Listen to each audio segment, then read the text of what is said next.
ओम शांति। आज 8 जनवरी 2023 की अव्यक्त मुरली है। रिवाइज कोर्स है 23 अप्रैल 1993। मुरली का हेडिंग है निश्चय बुद्धि भव अमर भव। निश्चय बुद्धि भव अमर भव। आज बाप दादा सर्व अति स्नेही आदि से यज्ञ की स्थापना के सहयोगी अनेक प्रकार के आए हुए भिन्न भिन्न समस्याओं के पेपर में निश्चय बुद्धि विजयी बन पार करने वाली आदि स्नेही सहयोगी अटल अचल आत्माओं से मिलन मनाने आए हैं। निश्चय की सब्जेक्ट में पास हो चलने वाले बच्चों के पास आए हैं। यह निश्चय चाहे इस पुरानी दुनिया में चाहे अगले जीवन में भी सदा विजय का अनुभव कराती रहेगी। निश्चय का अमर भाव का वरदान सदा साथ रहे। विशेष आज जो बहुत काल की अनुभवी बुजुर्ग आत्माएं हैं उन्हों के याद और स्नेह के बंधन में बंधकर बाप आए हैं। निश्चय की मुबारक। एक तरफ यज्ञ अर्थात पांडवों के किले की जो नींव अर्थात फाउंडेशन आत्माएं हैं वह भी सभी सामने हैं और दूसरे तरफ आप अनुभवी आदि आत्माएं इस पांडवों के किले की दीवार की पहली ईंटें हो। फाउंडेशन भी सामने है और आदि ईंटें जिनके आधार पर यह किला मजबूत बन विश्व की छत्र छाया बना वह भी सामने है। तो जैसे बाप ने बच्चों के स्नेह में जी हजूर हाजिर करके दिखाया ऐसे ही सदा बाप दादा और निमित्त आत्माओं की श्रीमत व डायरेक्शन को सदा जी हाजिर करते रहना। कभी भी व्यर्थ मनमत व परमत नहीं मिलाना। हाजिर हजूर को जान श्रीमत पर उड़ते चलो। समझा? अच्छा, मधुबन निवासियों को सेवा की मुबारक देते हुए बाप दादा बोले, अच्छा विशेष मधुबन निवासियों को बहुत बहुत मुबारक हो। सदा सीजन अपनी मधुरता और अथक सेवा से सर्व की सेवा के निमित्त बने। सारा सीजन अपनी मधुरता और अथक सेवा से सर्व की सेवा के निमित्त बने तो सबसे पहले सारी सीजन में निमित्त सेवाधारी विशेष मधुबन निवासियों को बहुत बहुत मुबारक। मधुबन है ही मधु अर्थात मधुरता। तो मधुरता सर्व को बाप के स्नेह में लाती है।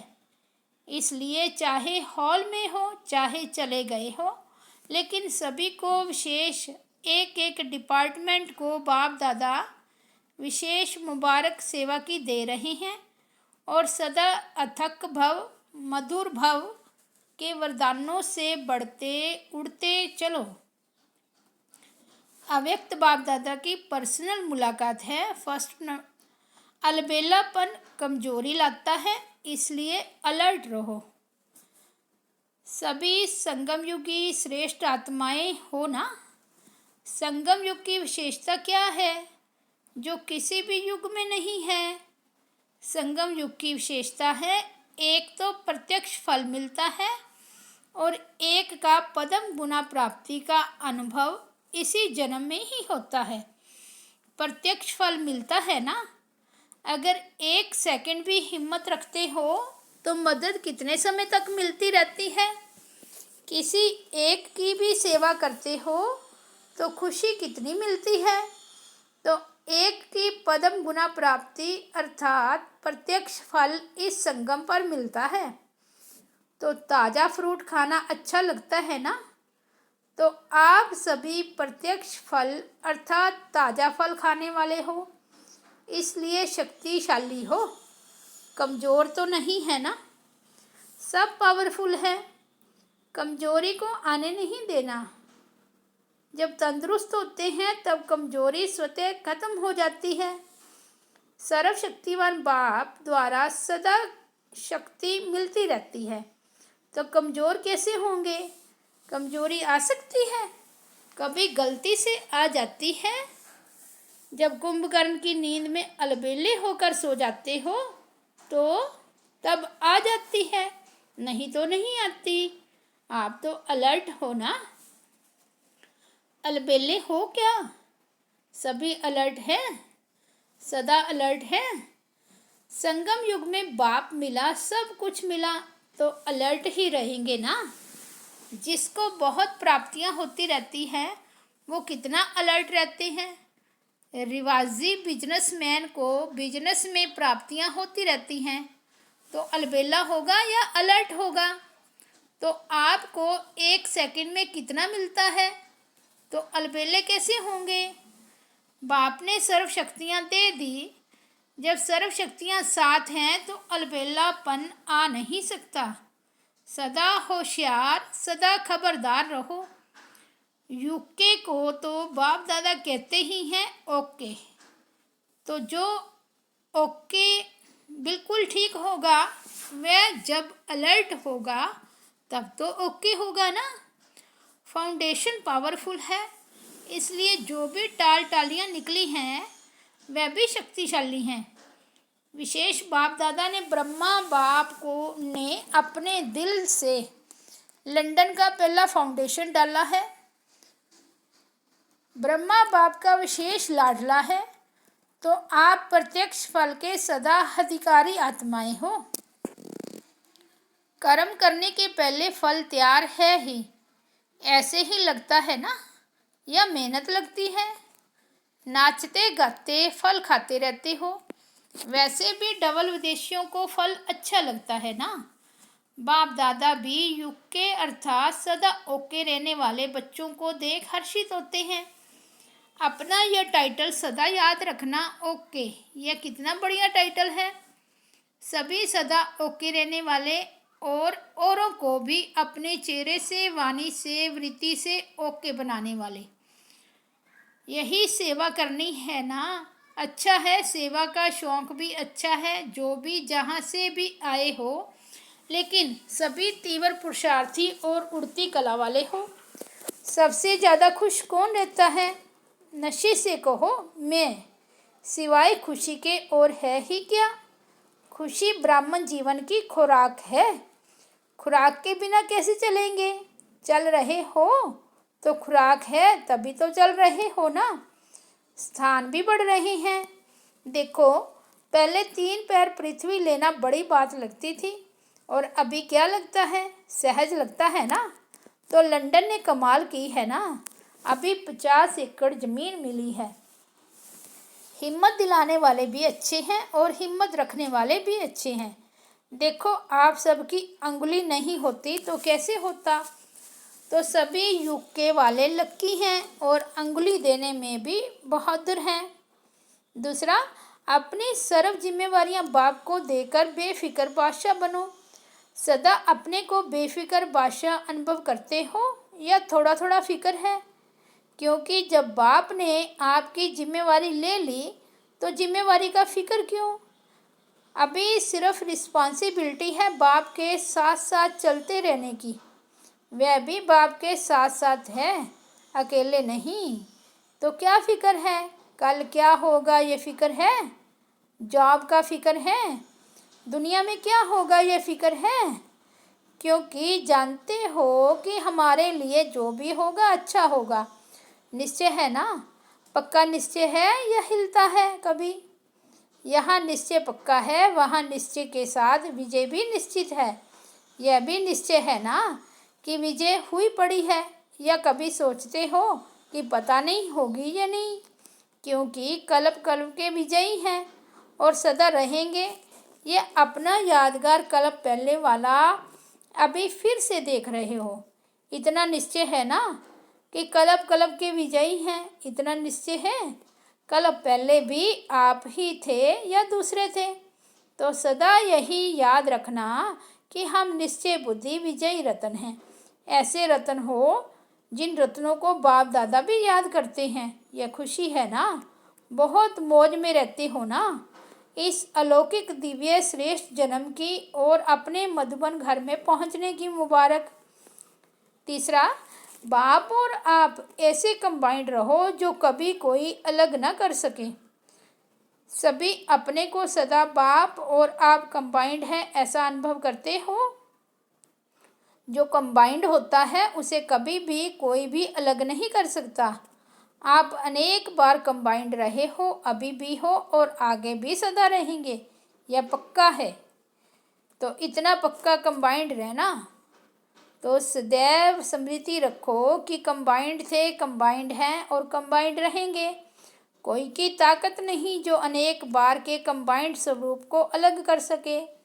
तो प्यार की निशानी क्या होती है? कंबाइंड रहना, क्योंकि शरीर से तो मजबूरी में भी कहाँ कहाँ अलग रहना पड़ता है। प्यार भी हो लेकिन मजबूरी से कहाँ अलग रहना भी पड़ता है।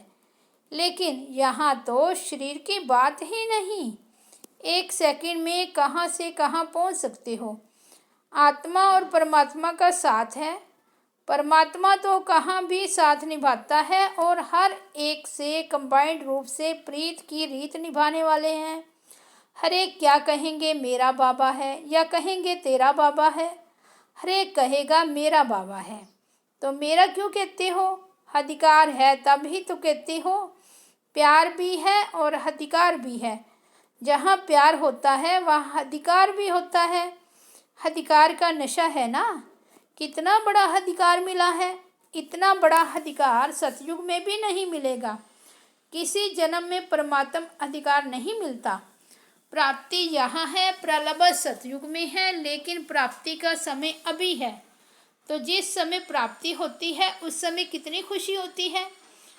प्राप्त हो गया फिर तो कॉमन बात हो जाती है, लेकिन जब प्राप्त हो रहा है उस समय का नशा और खुशी अलौकिक होती है। तो कितनी खुशी और नशा है, क्योंकि देने वाला भी बेहद का है तो दाता भी बेहद का है और मिलता भी बेहद का है। तो मालिक किसके हो, हद के या बेहद के? तीनों लोग अपने बना दिए हैं। मूल वतन, सूक्ष्म वतन ये हमारा घर है और स्थूल वतन में तो हमारा राज्य आने वाला ही है। तीनों लोकों के अधिकारी बन गए तो क्या कहेंगे? अधिकारी आत्माएं। कोई अप्राप्ति है तो क्या गीत गाते हो? पाना था वह पा लिया, पाना था वह पा लिया, अभी कुछ पाने को नहीं रहा। तो यह गीत गाते हो। या कोई अप्राप्ति है, पैसा चाहिए, मकान चाहिए, नेता की कुर्सी चाहिए? कुछ नहीं चाहिए, क्योंकि कुर्सी होगी तो भी एक जन्म का भी भरोसा नहीं। और आपको कितनी गारंटी है? 21 जन्म की गारंटी है। गारंटी कार्ड माया तो चोरी नहीं कर लेती है। जैसे यहाँ पासपोर्ट खो लेते हैं तो कितनी मुश्किल हो जाती है, तो गारंटी कार्ड माया तो नहीं ले लेती है, छुपा छुपी करती है। फिर आप क्या करते हो? लेकिन ऐसे शक्तिशाली बनो जो माया की हिम्मत नहीं।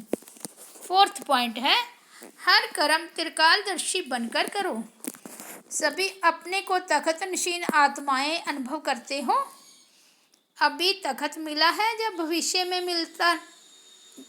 अभी तख्त मिला है या भविष्य में मिलना है? क्या कहेंगे? सभी तख्त पर बैठेंगे। दिल तखत बहुत बड़ा है। दिल तखत तो बड़ा है, लेकिन सतयुग के तखत पर एक समय में कितने बैठेंगे? तखत पर भले कोई बैठे, लेकिन तखत अधिकारी रॉयल फैमिली में तो आएंगे ना। तखत पर इकट्ठे तो नहीं बैठ सकेंगे। इस समय सभी तखत नशीन हैं, इसलिए इस जन्म का महत्व है। जितने चाहें जो चाहें दिल तखत नशीन बन सकते हैं। इस समय और कोई तखत है? कौन सा है? अकाल तखत। आप अविनाशी आत्मा का तखत यह भरकुटी है, तो भरकुटी के तखत नशीन भी हो और दिल तखत नशीन भी हो। डबल तख्त है ना। नशा है कि मैं आत्मा भरकुटी के अकाल तखत नशीन हूँ। तखत नशीन आत्मा का सब पर राज्य है, इसलिए स्वराज्य अधिकारी हैं। स्वराज्य अधिकारी हूँ, यह स्मृति सहज ही बाप द्वारा सर्व प्राप्ति का अनुभव कराएगी। तो तीनों ही तखत की नॉलेज है। नॉलेजफुल हो ना, नॉलेजफुल भी हो या सिर्फ नॉलेज पावरफुल भी हो या सिर्फ नॉलेजफुल हो। जितने नॉलेजफुल हो उतने ही पावरफुल हो या नॉलेजफुल अधिक पावरफुल कम। नॉलेज में ज़्यादा होशियार हो। नॉलेजफुल और पावरफुल दोनों ही साथ साथ। तो तीनों तखत की स्मृति सदा रहे। ज्ञान में तीन का महत्व है। त्रिकालदर्शी भी बनते हैं। तीनों काल को जानते हो या सिर्फ वर्तमान को जानते हो। कोई भी कर्म करते हो तो त्रिकालदर्शी बनकर कर्म करते हो या सिर्फ एकदर्शी बनकर कर्म करते हो। क्या हो, एकदर्शी या त्रिकालदर्शी? तो कल क्या होने वाला है वह जानते हो? कहो, हम यह जानते हैं कि कल जो होगा वह बहुत अच्छा होगा। यह तो जानते हो ना, तो त्रिकालदर्शी हुए ना। जो हो गया वो भी अच्छा, जो हो रहा है वह और अच्छा, और जो होने वाला है वह और बहुत अच्छा। यह निश्चय है ना कि अच्छे से अच्छा होना है, बुरा नहीं हो सकता। क्यों? अच्छे से अच्छा बाप मिला, अच्छे से अच्छा आप बने, अच्छे से अच्छे कर्म कर रहे हो, तो सब अच्छा है ना। कि थोड़ा बुरा थोड़ा अच्छा है। जब मालूम पड़ गया कि मैं श्रेष्ठ आत्मा हूँ तो श्रेष्ठ आत्मा का संकल्प बोल कर्म अच्छा होगा ना। तो यह सदा स्मृति रखो कि कल्याणकारी बाप मिला तो सदा कल्याण ही कल्याण है। बाप को कहते ही हैं विश्व कल्याणकारी, और आप मास्टर विश्व कल्याणकारी हो। तो जो विश्व का कल्याण करने वाला है उसका अकल्याण हो ही नहीं सकता। इसलिए यह निश्चय रखो कि हर समय, हर कार्य, हर संकल्प कल्याणकारी है। संगम युग को भी नाम देते हैं कल्याणकारी युग। तो अकल्याण नहीं हो सकता। तो क्या याद रखेंगे? जो हो रहा है वह अच्छा, और जो होने वाला है वह बहुत बहुत अच्छा। तो यह स्मृति सदा आगे बढ़ाती रहेगी। अच्छा, सभी कोने कोने में बाप का झंडा लहरा रहे हो। सभी बहुत हिम्मत और तीव्र पुरुषार्थ से आगे बढ़ रहे हो और सदा बढ़ते रहेंगे। फ्यूचर दिखाई देता है ना। कोई भी पूछे आपका भविष्य क्या है तो बोलो हमको पता है, बहुत अच्छा है। अच्छा, आज का वरदान है अपने मस्तक पर श्रेष्ठ भाग्य की लकीर देखते हुए सर्व चिंताओं से मुक्त बेफिक्र बादशाह भव। बेफिक्र रहने की बादशाही सब बादशाहियों से श्रेष्ठ है।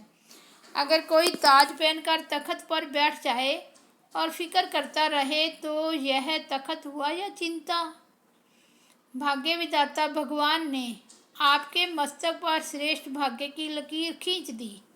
बेफिक्र बादशाह हो गए तो सदा अपने मस्तक पर श्रेष्ठ भाग्य की लकीर देखते रहो।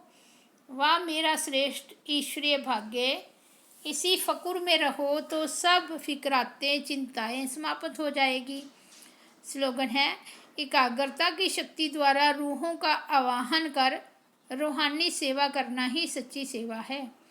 एकाग्रता की शक्ति द्वारा रूहों का आवाहन कर रूहानी सेवा करना ही सच्ची सेवा है। अच्छा, ओम शांति, ओम शांति।